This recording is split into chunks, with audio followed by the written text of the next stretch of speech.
Hello dear students. तो हमने हमारे प्रीवियस सेशन इकोनॉमिक्स के अंदर मनी एंड इन्फ्लेशन का बार्टर सिस्टम का मीनिंग एंड इंट्रोडक्शन क्लियर किया था। बार्टर सिस्टम की क्या लिमिटेशंस हैं, तो आइए इस पार्ट में हम डिस्कस करते हैं कि origin and development of the concept of the money. तो जब बार्टर सिस्टम इकोनॉमी के लिए एक लिमिटेशन बन गया था और ये सेटिस्फाई नहीं कर पा रहा था कि किस गुड की या किस सर्विस की क्या वैल्यू होनी चाहिए, तो जो बर्थ हुआ वो मनी का बर्थ हुआ। तो आइए देखते हैं एवोल्यूशन ऑफ मनी कैसे हुआ, मनी किस तरह से इकोनॉमी में एंटर हुआ।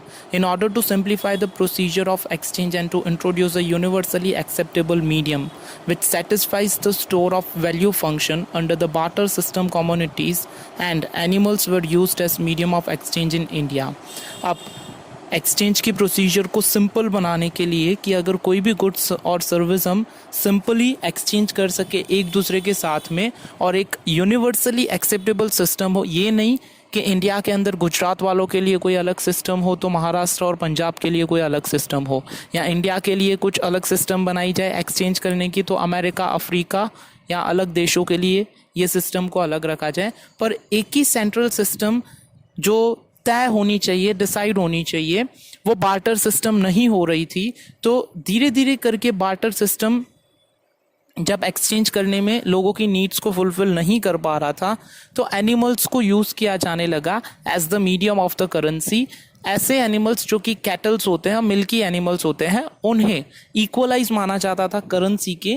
तो agriculture being the major sector of the economy, there was a large production of crops of which the required stock stored, rest of the crops were sold to buy animals. तो agriculture initially India के अंदर ये sector इतना ऊपर है as compare to the manufacturing sector और service sector.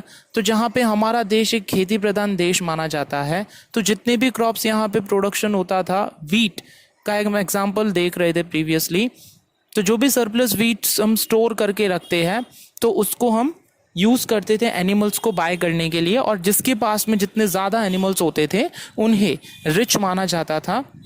When required, the animals could also be sold to get goods, services or even the crops in return।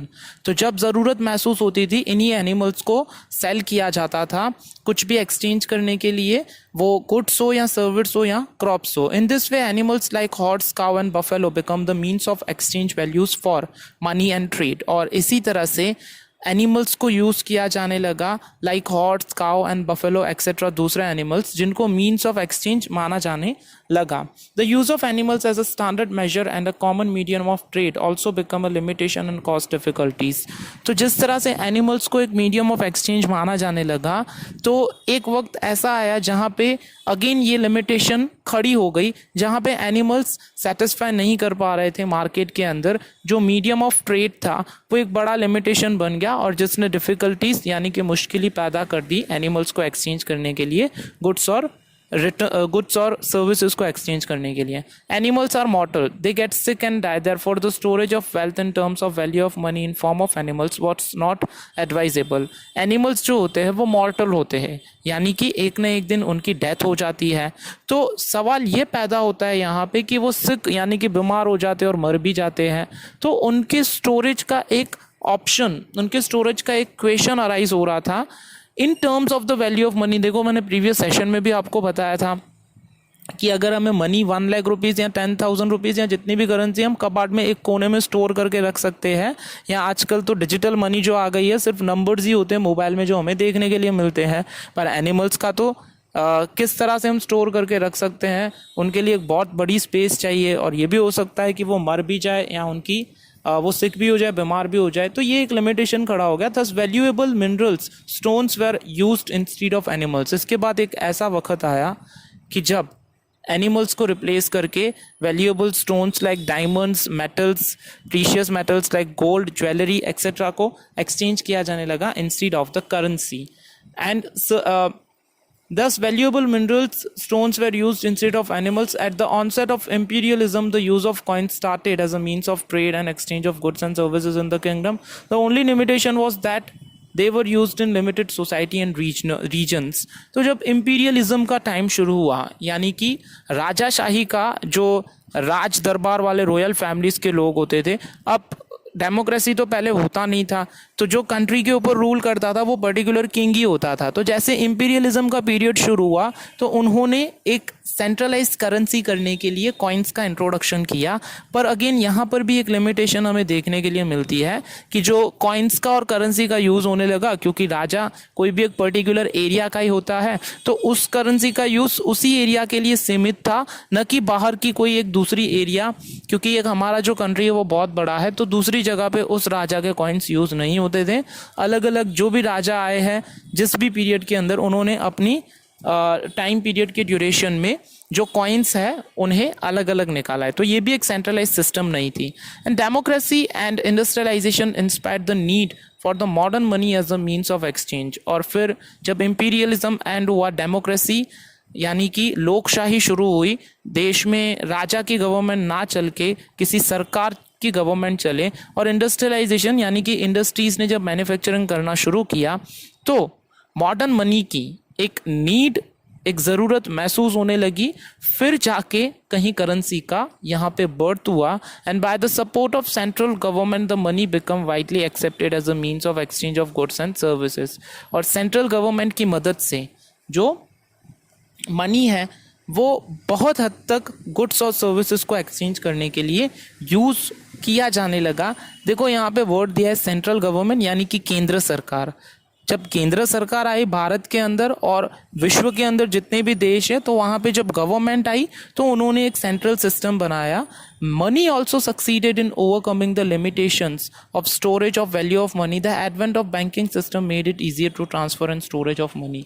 अब यहाँ तक कि मनी को इशू कर देना इकोनॉमी के अंदर, यही हमारे पास में ऑप्शन नहीं था, बट मनी की भी एक लिमिटेशन ये थी कि इसको स्टोर करके रखना, क्योंकि हो सकता है कि मनी अगर हमने घर पे स्टोर करके रखी हुई है पुराने समय में, या आज भी हो सकता है, तो थेफ्ट का या फिर मनी लॉस्ट होने के बहुत सारे प्रॉब्लम्स होते हैं। तो जब बैंकिंग का इंट्रोडक्शन हुआ नेशन के अंदर, तब जाके ये जो ट्रांसफ़र है और एक्सचेंज है मनी का, वो इजीली पॉसिबल हो पाया। तो आइए देखते हैं मीनिंग ऑफ द मनी।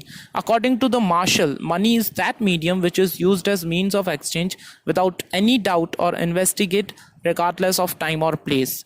तो मार्शल के अकॉर्डिंगली देखिए, मनी एक ऐसा मीडियम है जो कि यूज़ किया जाता है, मीडियम ऑफ एक्सचेंज। इससे हम कुछ भी एक्सचेंज कर सकते हैं किसी भी डाउट या इन्वेस्टिगेशन के बिना, रिगार्डलेस ऑफ टाइम और प्लेस। कोई भी वक्त हो या कोई भी टाइम हो, हम 24/7 कभी भी मनी को यूज़ करके कोई भी गुड्स या सर्विसेज बाय कर सकते हैं। Well, Robertson defines money as what is accepted universally in exchange of goods और सर्विसेज। तो रॉबर्टसन ने ये डेफिनेशन दी है कि मनी एक ऐसा मीडियम है जिसको हम यूनिवर्सली, देखो यूनिवर्सली वर्ड यूज़ हुआ है, इसका मतलब है पूरे विश्व के अंदर हम यूज़ कर सकते हैं मनी को गुड्स और सर्विसेज को एक्सचेंज करने के लिए। ये अलग बात है कि अमेरिका की करेंसी डॉलर है, इंडिया की रुपीज़ है, तो श्रीलंका, भूटान, म्यांमार या चाइना की करेंसी कुछ और है, पर उन्हें कहते तो हम मनी ही है। Thus that perform the functions of money is called money. तो ऐसा कोई इंस्ट्रूमेंट जो मनी का फंक्शन परफॉर्म करता है उसे हम मनी कहते हैं। In order to understand money it is necessary to understand the functions of money. तो जब हम मनी को अंडरस्टैंड करें, इसके पहले ये बहुत ज़रूरी है हम मनी के फंक्शंस को अंडरस्टैंड करें। तो हमारा फर्स्ट फंक्शन है money is a medium of exchange. तो मनी किस तरह से एक मीडियम है एक्सचेंज का, हम कैसे एक्सचेंज करते हैं गुड्स एंड सर्विसेज को लेने के लिए, बाय करने के लिए। The most important function of money is to act as a medium of exchange and trade. Most important function money का ये है कि हम इसको मीडियम ऑफ एक्सचेंज मान के चलते हैं ट्रेड करने के लिए, यानी कि बिजनेस और व्यापार करने के लिए। It removes the limitation of the lack of double coincidence of the wants and makes exchange easier. और ये डाउट माइंड से टोटली निकल जाता है कि double coincidence of the want, यानी कि एक ही ज़रूरत अगर हमें दो बार सेटिस्फाई करनी है, तो ये थियरी है जो इजी बना देती है मनी का इंट्रोडक्शन होने के बाद में। The farmer can get money in exchange of wheat and then from that money he can buy clothes, rice, ghee etcetera. An individual can spend money to satisfy his present demands of goods and services and also save the money for future to satisfy his future needs for goods and services. Basically, money is used as a medium to satisfy the needs of an individual by buying goods or services. तो जब farmer का हमने previous example देखा था barter economy के लिए, उसके लिए बहुत मुश्किल होती थी क्योंकि वो वीट देने के लिए विलिंग रेडी तो होता था, पर सामने राइस वाला जो हो रहा था वो राइस तो दे रहा था पर उसे घी नहीं दे रहा था। पर जब मनी का इंट्रोडक्शन हुआ तो फार्मर ने जब अपनी वीट मार्केट के अंदर सेल की, उससे जो मनी मिली, उस मनी से चाहे वो चीज़ वो बाय कर सकता है, चाहे वो राइस है, क्लोथ्स है, शूज़ है, एक्सेट्रा कुछ भी है। Money as a store of value, another function of money is money as a store of value. Money एक स्टोर है वैल्यू का। जनरली स्टोर हम दुकान को बोलते हैं पर ये दुकान नहीं है। मनी इटसेल्फ अपने आप में एक ऐसा इंस्ट्रूमेंट है कि जो वैल्यू एक्सप्रेस करता है अलग अलग। फॉर एग्जांपल करेंसी नोट्स की, अगर मैंने 100 रुपये का करेंसी नोट स्टोर करके रखा है, इट मीन्स मैं ये बोल सकता हूँ कि किसी पर्टिकुलर कंट्री की मेरे पास में 100 रुपीज़ स्टोर ऑफ वैल्यू है। मेरे पास में अगर 2000 रुपये का नोट है तो मैं ये कहूँगा कि मेरे पास में 2000 स्टोर ऑफ वैल्यू है। इट मीन्स मेरे पास में इतना डिपॉजिट है। If a person produced goods and services in exchange of other goods and services but saving wealth for future needs of goods and services was difficult before the use of money as a means of exchange. हमने previously ये देखा था कि money को store करके रखना बहुत मुश्किल हो जाता था। मनी तो इंट्रोड्यूस नहीं हुआ था तो ग्रेन्स को एक्सचेंज किया जाता था बार्टर इकोनॉमी के अकॉर्डिंगली, और भी बहुत सारी थिंग्स होती थी। पर ये क्वेश्चन अराइज होता था कि जब मेरे पास में बहुत सारी वीट पड़ी हुई है तो उसको मैं स्टोर करके रखता हूँ, व्हाट अबाउट दैट कि ये एक न एक दिन आने वाले समय में ख़राब हो जाती है। पर मनी कभी ख़राब नहीं होती है, उसको हम सालों तक रख सकते हैं। तो ये इसका प्लस पॉइंट है और बेनिफिट है। Animals were mortal and a long term saving of values was not possible using them. Animals mortal होते हैं यानी एक न एक दिन मर जाते हैं वो, तो उन्हें पॉसिबल नहीं है स्टोर करके रखना। This made money the most successful means of storage of value in terms of time. तो इसी के रीज़न से ये फीचर मनी को एक स्टोर ऑफ वैल्यू बनाता है in terms of time. It is easier to have money as storage of value. ये बहुत ईजी है मनी को स्टोर करके रखना, उसकी वैल्यू को स्टोर करके रखना। It become possible to get money in exchange of crops and save the money for future needs to buy goods और सर्विसेज। ये बहुत ईजी है और ये पॉसिबल भी हो सकता है कि मनी को हम एक्सचेंज करें क्रॉप्स के बदले में और मनी को हम सेव करके रखें हमारी आने वाले भविष्य में जो भी ज़रूरतें हैं उन्हें बाय करने के लिए। Another advantage of using money was that it could be used as a standard of deferred payment. तो अनदर इम्पॉर्टेंट पॉइंट ये है मनी का कि इसको एक स्टैंडर्ड माना जाता है डिफर्ड पेमेंट के लिए।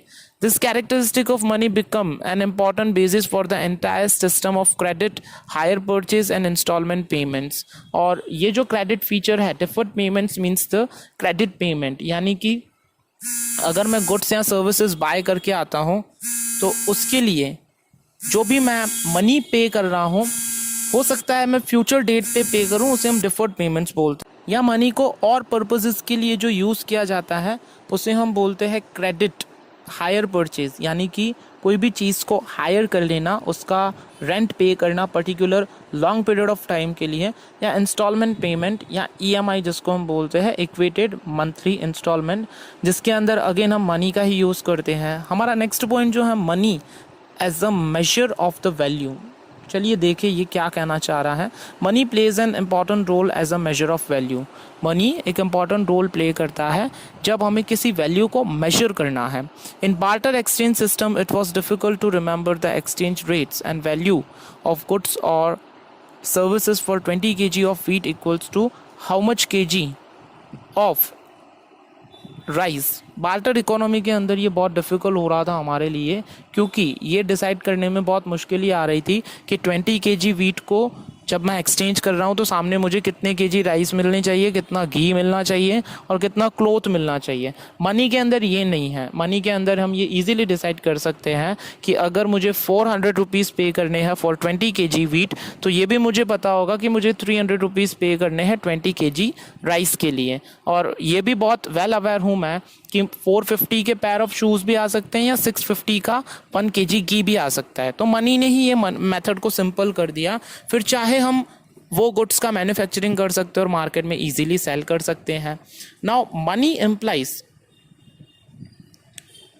equals to how much meter of the clothes equals to how much kg of ghee, while on the other hand money makes the easier allowing the values of different goods or services to be compared and assessed against each other. तो ये money ही है जो हमारे लिए value को compare करना easy बना रहा है। Money implies the price system allowing the measure of price of each goods or services which can be compared to each other। और मनी ही ऐसा है जो कि प्राइस कंपेयर करने के बाद में किसी भी गुड्स और सर्विसेज की ये इजी बना देता है कि किसकी price as compare to another good कितनी होनी चाहिए। इसको अगर और सिंपली हम समझें तो मेरे पास अगर 2 टाइप्स ऑफ द क्लोथ्स है, अब ये तो नहीं हो सकता कभी कि दोनों जो क्लोथ्स है, फॉर एग्जांपल एक मेरे पास सिल्क क्लोथ है, दूसरा मेरे पास कॉटन क्लोथ है। 1 metre of the cotton cloth उसकी प्राइस है 60 rupees, but 1 metre of the silk cloth जिसकी प्राइस है 200 रुपीज़। अब हम क्लोथ के एक्सचेंज में अगर बार्टर इकोनॉमी में देखने जाए तो अगर मुझे जो क्लोथ एक्सचेंज करके देगा इन एक्सचेंज ऑफ द वीट वो मुझे कुछ भी दे सकता है, पर सिल्क क्लोथ तो मुझे नहीं दे सकता है, क्योंकि सिल्क क्लोथ को बनाने के लिए प्रोसेस तो ज़्यादा होती है, मेहनत तो ज़्यादा लगती है। तो ये भी कॉन्सेप्ट बहुत क्लियर हुआ कि जिस चीज़ को बनाने के लिए या ग्रो करने के लिए जितनी ज़्यादा मेहनत लगती थी उतना ही ज़्यादा पेमेंट दिया जाता था। नेक्स्ट हम देख रहे हैं कि types of the money. Since the time of the barter system animals और precious stones were used as the means of exchange and storage value. Barter system से अब तक लेकर मनी की हमने जो हिस्ट्री देखी उसमें एनिमल्स, प्रीशियस स्टोन्स यानी कि पत्थर और बार्टर सिस्टम में कुछ न कुछ एक्सचेंज किया जाता था। Thereafter metal coins came into existence which were followed by government regulated notes and currency coins। तो इसके बाद में जो नेक्स्ट वन मेथड आई उसको हमने कॉइन्स बोल दिया। मेटल कॉइन्स जो थे जो गवर्नमेंट ने फिर आगे चल के रेगुलेटेड नोट्स कर दिए। And this was succeeded by banking system, credit card and e-banking system। The types of money are, और इसको सक्सीड करने के बाद में बैंकिंग सिस्टम निकली और बैंकिंग सिस्टम ने मनी को ई मनी बना दिया यानी कि इलेक्ट्रॉनिक मनी। देखिए कि कौन से ऐसी आजकल के टाइम में फेमस मनी के सिस्टम है। First one is the commodity money. Commodity money means share market में जो इन्वेस्टमेंट होता है, SIP है, म्यूचुअल फंड्स है एक्सेट्रा, उसको बोलते हैं। एनिमल मनी, एनिमल्स को स्टोर करके रखना। मेटल मनी यानी मेटालिक कॉइन्स जो होते हैं वो। पेपर मनी जो एग्जिस्टिंग हम यूज़ करते हैं, 10 रुपये का नोट, 50 का, 100 का। And plastic money means debit card and credit card. And banking money that is जो मोबाइल एप्लीकेशंस के दम पर हम यूज़ करते हैं कोई भी मनी को। नेक्स्ट दिया हुआ है मीनिंग ऑफ द इन्फ्लेशन। यहाँ से चैप्टर का सेकंड पार्ट स्टार्ट हो रहा है। डियर स्टूडेंट्स, इन्फ्लेशन जो कि एक बहुत इंटरेस्टिंग टॉपिक है, होप कि आप सब ध्यान से सुनो इस टॉपिक को और अपना कंसेप्ट इन्फ्लेशन के लिए जो भी है वो क्लियर करो। तो in simple sense inflation means a rise in the general price level. Generally people consider inflation to be rise in the prices of goods and services, but economics give a clear meaning of the inflation. अब inflation का simple language में meaning उसको हम ये बोल सकते हैं कि ऐसी सिचुएशन आती है मार्केट में इकोनॉमी के लिए कि जहाँ पे सभी गुड्स की और सर्विसेज की प्राइस को इंक्रीज कर दिया जाता है। इंक्रीज किया नहीं जाता है, ऑटोमेटिकली इंक्रीज हो जाती है, क्योंकि जब इकोनॉमी में सबके पास बहुत पैसा आ जाता है और गुड्स और सर्विसेज उतने ही होते हैं, तो पहले किसी गुड को बाय करने के लिए जब मुझे 100 रुपीज़ देने पड़ते थे, पर अब मैंने ज़्यादा अर्निंग की है तो ऑटोमेटिकली वो 100 रुपये वाला गुड 120 रुपये में हो जाएगा। इस सिचुएशन को हम इन्फ्लेशन बोलते हैं। इन्फ्लेशन को सिंपल लैंग्वेज में किसी भी गुड्स और सर्विसेज की प्राइस इंक्रीज माना जाता है, बट इकोनॉमिक्स हमें क्लियर मीनिंग समझाता है। आइए देखते हैं कि according to doctor AP Lerner, a situation of excess demand over supply of goods is called inflation। Inflation उस सिचुएशन को बोला जाता है कि जब मार्केट में गुड्स और सर्विसेज की डिमांड बढ़ जाती है यानी कि इंक्रीज हो जाती है सप्लाई के मुकाबले, उसे हम इन्फ्लेशन बोलते हैं। यानी मार्केट में गुड्स और सर्विसेज ज़्यादा नहीं है पर उसकी डिमांड बहुत ज़्यादा है, उसे हम इन्फ्लेशन कहेंगे इकोनॉमिक्स के accordingly. And another one AC Piggott has given definition, inflation is said to occur when monetary income rises faster than the real income।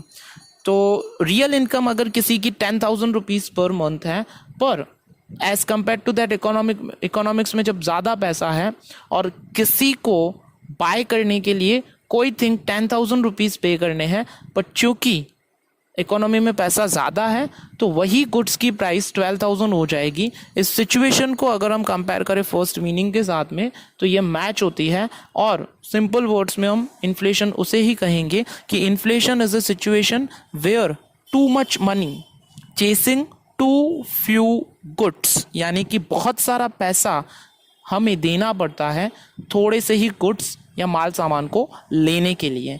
चलिए देखते हैं कैरेक्टरिस्टिक्स क्या दिया हुआ है कि constant rise in the price level. Price level जो होती है वो कांस्टेंट यानी कि कंटिन्यूसली राइज होती रहती है।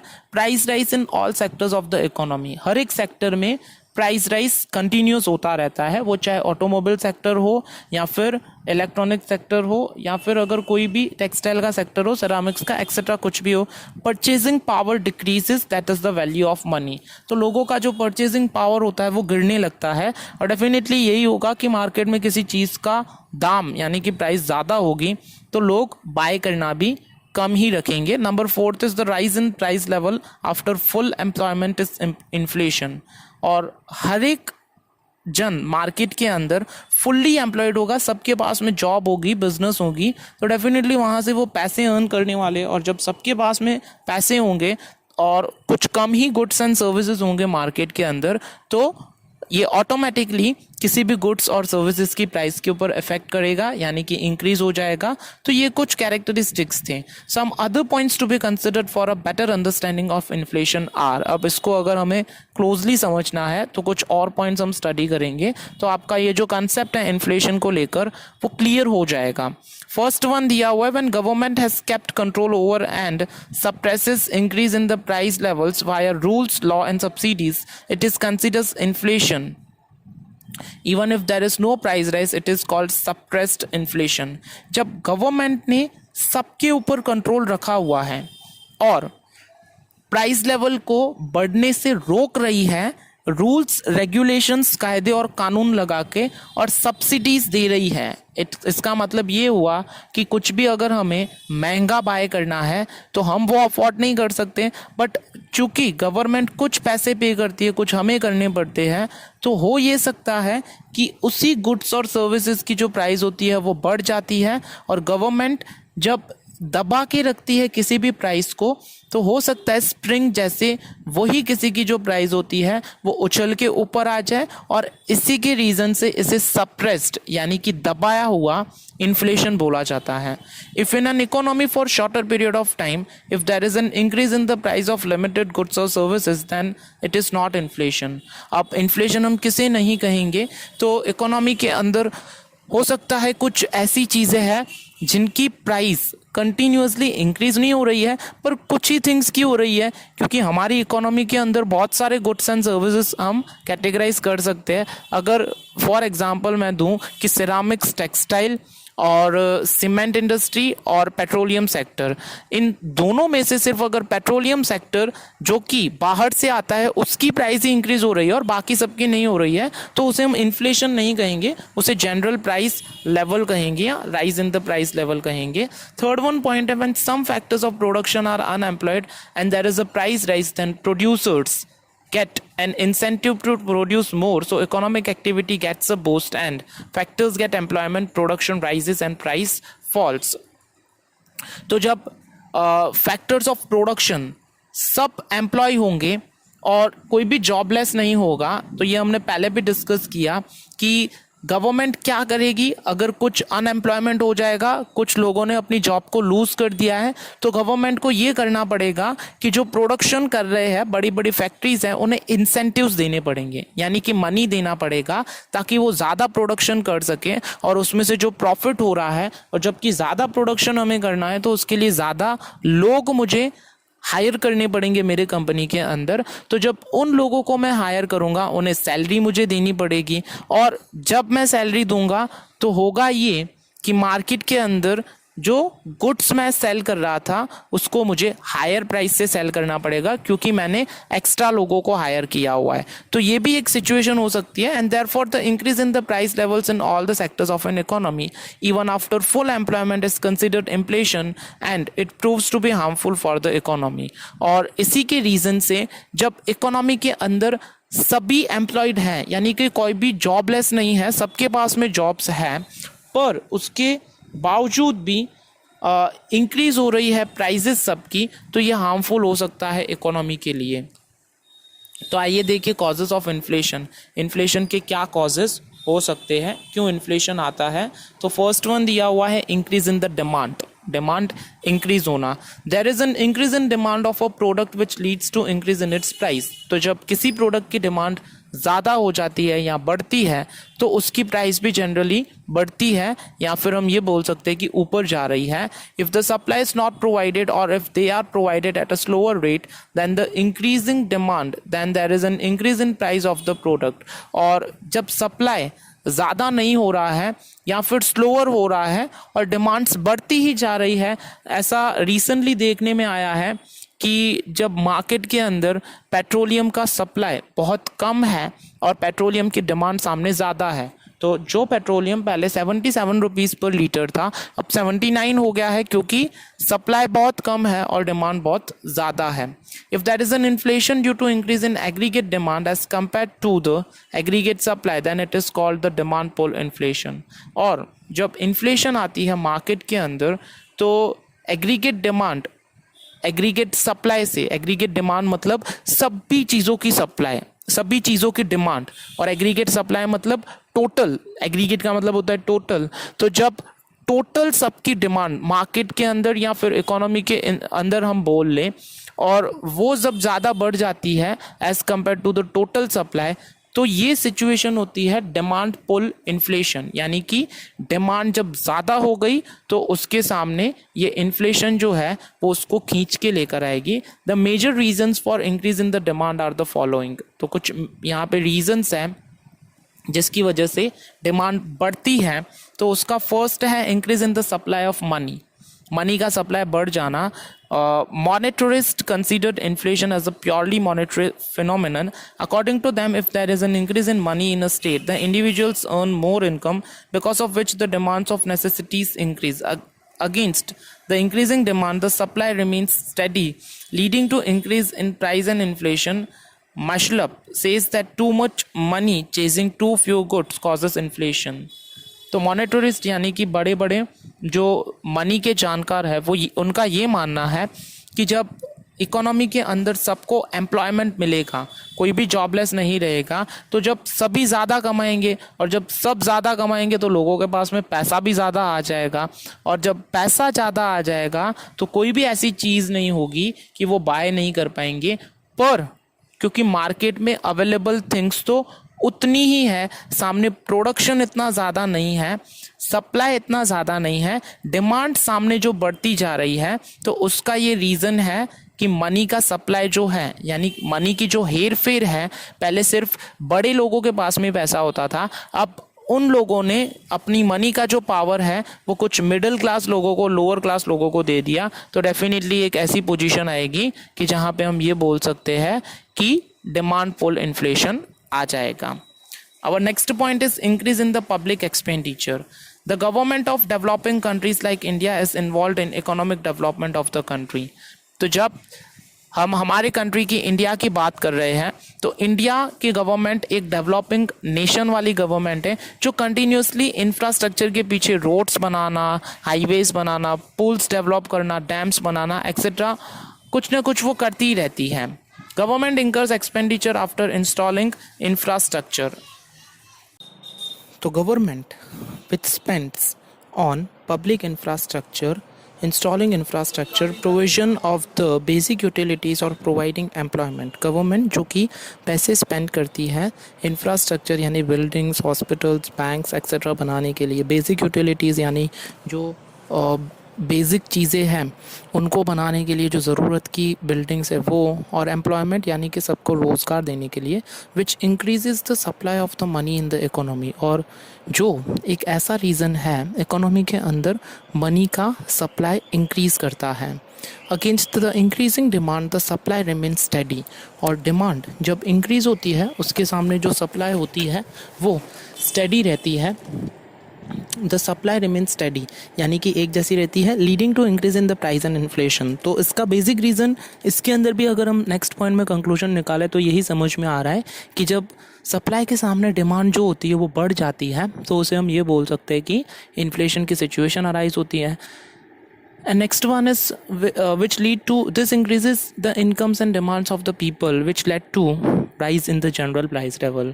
और इसी के रीज़न की वजह से इनकम और डिमांड लोगों की इंक्रीज़ होने लगती है और जो जनरल प्राइस लेवल होता है सभी थिंग्स की वो इंक्रीज़ हो जाती है यानी बढ़ जाती है। And thus if the government circulates money in excess of the production of goods and services in the economy by increasing public expenditure, then the rise of general price level gains momentum। और ये एक ऐसा reason है कि जब government money circulate ज़्यादा करती है इकोनॉमी के अंदर, ये सबसे बेस्ट एग्जांपल है स्टूडेंट्स की अभी की करंट सिचुएशन को जब हम देखें, कोरोना की एपिडेमिक की जो रीज़न हुआ है, तो मोदी गवर्नमेंट ने कुछ समय पहले ही 20 लाख करोड़ रुपीस का बूस्टर डोज यानी कि इतने पैसे इकोनॉमी में डालने के लिए एक आश्वासन दिया था। उन्होंने एक डिसीजन लिया था जो कि करंट मार्केट के अंदर अब ये पोजीशन देखने के लिए मिल रही है कि जैसे जैसे मनी इकोनॉमी के अंदर आ रही है वैसे गुड्स एंड सर्विसेज की प्राइस इंक्रीज होती जा रही है। तो अब ये हम ईज़िली एवेल्यूएट कर सकते हैं कि आने वाले टाइम पीरियड के अंदर आज से लेकर 2 साल या 3 साल या 5 ईयर्स के बाद में डेफिनेटली इन्फ्लेशन की सिचुएशन अराइज होगी, क्योंकि तब पैसा तो सबके पास में होगा पर गुड्स जो होंगे मार्केट में वो सिर्फ लिमिटेड ही होंगे। तो किसी पर्टिकुलर गुड को बाय करने के लिए हमें सबसे ज़्यादा पैसे देने पड़ेंगे। So this is the reason कि यहाँ पे इन्फ्लेशन अराइज होगा। Next one is the over population. अब ओवर पॉपुलेशन की एक हेडेक है किसी भी कंट्री के लिए कि जब पॉपुलेशन इंक्रीज़ होती है तो डेफिनेटली जो पॉपुलेशन होती है उनकी डिमांड भी इंक्रीज़ होने लगेगी। तो आइए देखते हैं क्या इसका मीनिंग है। In India there is a 2% annual increase in population. हर साल इंडिया के अंदर पिछले साल से 2% पॉपुलेशन इंक्रीज़ होती है, इजाफा होता है, leading to an increase in the demands of the individuals. और इसी रीज़न की वजह से लोगों की डिमांड भी बढ़ती जाती है। The increasing population causes increase in the demands of the basic governments and when the supply is insufficient the price level increase. तो जब पॉपुलेशन इंक्रीज होगी लोगों की डिमांड्स भी बढ़ने लगेगी और जो आम ज़रूरतों का जो सामान होगा उसकी रिक्वायरमेंट भी बढ़ जाएगी। तो सप्लाई जो होगी मार्केट के अंदर वो इनसफिशिएंट होगी, यानी कि लोगों की डिमांड के सामने जो गुड्स और मटेरियल सप्लाई होने चाहिए वो बहुत ही कम होंगे and therefore the price level rises. और इसी रीज़न की वजह से जो प्राइस होगी पर्टिकुलर गुड्स एंड कमोडिटीज़ की वो राइज होगी यानी इंक्रीज़ हो जाएगी। When the population is constant but their purchasing power increases. जब पॉपुलेशन एक जैसी है पर मनी ज़्यादा है लोगों के पास में, उनकी परचेजिंग पावर हायर हो रही है। किसी गुड को पर्टिकुलरली बाय करने के लिए पहले कोई 100 रुपीज़ पे करता था पर अब मनी ज़्यादा है तो 150 तक पे करने के लिए भी रेडी है। तो due to the rise of their income there is an increase in the price level. और इसी इनकम की राइज की वजह से मार्केट के अंदर डिमांड इंक्रीज हो जाएगी and thus supply of money leads to increase in demands followed by increase in the price levels of the goods and services। और जब सप्लाई डिमांड की कंपैरिजन में कम होगी और डिमांड इंक्रीज होती जाएगी तो प्राइस लेवल भी इंक्रीज होगी और for that basic reason goods और सर्विसेज भी जो है उनकी प्राइस इंक्रीज होगी। तो in short we can only conclude from these 3 points कि जब डिमांड ज़्यादा होगी as compare to the supply तो वहाँ पे प्राइस हाई होंगी, सबकी प्राइस बढ़ती जाएगी और वो एक ऐसी सिचुएशन अराइज करेगी जहाँ पे इन्फ्लेशन आ जाएगा। Next point is increase in the cost of production. Cost of production हम उसे बोलते हैं कि कोई भी मटेरियल हमें मैन्युफैक्चर करना है तो उसके पीछे हमने कितनी कॉस्ट को स्पेंड किया है, क्योंकि एक प्रोसेस होती है जो हम अकाउंटिंग के अंदर भी स्टडी करते हैं। रॉ मटेरियल में से वर्क इन प्रोसेस होता है, उस वर्क इन प्रोसेस के बाद में फिनिश्ड गुड्स निकलते हैं। तो आइए देखते हैं कि क्या कॉस्ट एसोसिएटेड होती है प्रोडक्शन के साथ में। The other major factor affecting the price is the supply of goods and services. तो एक दूसरा फैक्टर जो कि प्राइस को अफेक्ट करता है उसे हम बोलते हैं supply of the goods and services. Supply oriented economist believe that when there is an increase as production cost there is an increase in its price। तो जो सप्लाई ओरिएंटेड इकोनॉमिस्ट होते हैं वो ऐसा मानते हैं कि जब प्रोडक्शन इंक्रीज होती है और उसके साथ में जो रिलेटेड प्रोडक्शन कॉस्ट इंक्रीज़ होती है, तो डेफिनेटली जब प्रोडक्शन की कॉस्ट हायर होगी तो उस मटेरियल की प्राइस भी हायर होगी. And if there is an increase in cost of raw materials, machines, electricity, water rates, workers' wages or transportation, there is an increase in the price of goods or services. The inflation caused due to increase in production cost is called cost push inflation और supply shock inflation. तो जब raw material की, machinery की, electricity, water rates जब ज़्यादा होने लगेंगे, definitely जो गुड्स और मटेरियल्स हम पहले प्रोडक्शन करते थे, इन सब की प्राइस इंक्रीज़ होने के बाद में जो कॉस्ट ऑफ प्रोडक्शन है वो भी बढ़ जाएगी. और इन्फ्लेशन की वजह से जो प्रोडक्शन कॉस्ट, ये सिचुएशन अराइज होगी, उसे हम कॉस्ट पुश, यानी कि कॉस्ट धक्का दे रही है प्राइसेस को कि मार्केट में जाके वो बढ़ जाए, और जो गुड्स होते हैं उनकी प्राइस ज़्यादा हो जाती है क्योंकि ये जो कुछ फैक्टर्स है प्रोडक्शन के वो बढ़ जाते हैं, उनकी कॉस्ट बढ़ जाती है. तो दैट इज़ वाई इसे सप्लाई शॉक इन्फ्लेशन भी कहा जाता है. ऐसे कौन से दूसरे रीजंस हैं जिसकी वजह से इन्फ्लेशन होता है, तो आइए डिस्कस करते हैं अदर रीजंस में.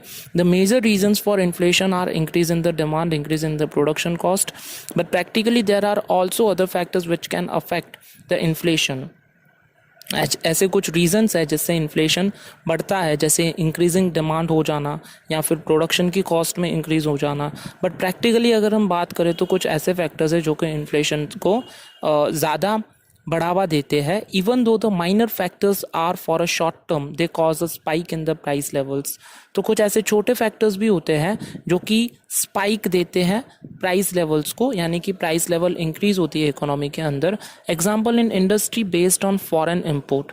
ऐसी कोई इंडस्ट्री है जो कि फॉरेन से गुड्स एंड मटेरियल्स को इंपोर्ट कर रही है.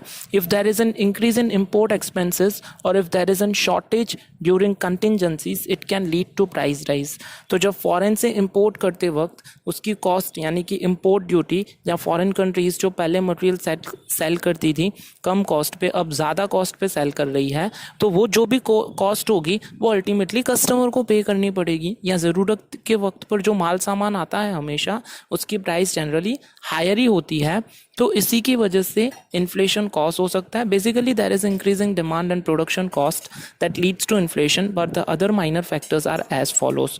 बेसिकली हमने ये तो अब तक डिस्कस कर लिया कि डिमांड और प्रोडक्शन ही ऐसे दो फैक्टर्स है जो कि इन्फ्लेशन कॉज करते हैं, पर कुछ ऐसे थोड़े माइनर फैक्टर्स है जैसे कि taxation policy. The taxation policy of the government causes inflation. Government की टैक्सेशन पॉलिसी, जनरली पहले सिंपल टैक्सेस होते थे तो इन्फ्लेशन कम होता था, पर अब जब जीएसटी आ गया है तो इन्फ्लेशन, गवर्नमेंट की टैक्सेशन पॉलिसी चेंज हो गई है और इससे इन्फ्लेशन कॉज होता है. The higher increase in the tax rates increases the production cost of the products which leads to rise in inflation. और ज़्यादा इंक्रीज होना टैक्स रेट्स के अंदर प्रोडक्शन कॉस्ट को भी बढ़ा देगा, जो कि एक ऐसा मीडियम है जिससे प्राइस राइज होती है मार्केट के अंदर और इन्फ्लेशन कॉज होता है. Increase in the price of import. In India 70% of petroleum products are supplied via import. India के अंदर 70% पेट्रोलियम जो भी प्रोडक्ट्स हैं, whether it is petrol, diesel, kerosene, gasoline या सीएनजी, एलपीजी एक्सेट्रा, जो भी मटेरियल्स हैं वो इम्पोर्ट किए जाते हैं दूसरी कंट्रीज़ में से. If there is an increase in the price of crude oil in international market, then there will be an increase in rates of petrol and diesel, which can also increase the price of other products. और इसी reason की वजह से जब international market के अंदर crude oil के barrel का रेट, पर बैरल का रेट अगर इंक्रीज़ हो जाता है तो जो हम इंपोर्ट करेंगे वो भी हम हायर प्राइस पे बाय करेंगे. और जब कंपनीज हायर प्राइस पे इन क्रूड ऑयल को और पेट्रोलियम प्रोडक्ट्स को बाय करेगी तो कस्टमर्स को भी हायर प्राइस पे ही सेल करेंगे और अल्टीमेटली हमें ज़्यादा पैसा पे करना पड़ेगा उसी पेट्रोलियम प्रोडक्ट्स के लिए. तो ये भी एक छोटा सा फैक्टर हो सकता है जो जनरली ऑलवेज पेट्रोलियम की प्राइसेस फ्लक्चुएट होती रहती है और बाकी अदर गुड्स एंड सर्विसेज में भी हमें देखने के लिए मिलती है. Last point of the chapter is scarcity. Scarcity यानी कम होना. क्या कम होना? तो when there is a scarcity in terms of raw material, electricity और any requirement for production, it leads to increase in price level of goods और services. तो जब मार्केट के अंदर कुछ भी हम प्रोड्यूस कर रहे हैं तो प्रोड्यूस करने के वक्त पे किसी चीज़ की स्कैरसिटी होती है यानी कमी होती है। फॉर एग्जांपल मुझे सीमेंट बनानी है, सीमेंट बनाने के लिए मेरे पास में मशीन तो बहुत अच्छी है, पर उसका जो रॉ मटेरियल कच्चा माल मुझे मिलना चाहिए पहाड़ों में से, वो मेरे पास में इनफ नहीं है।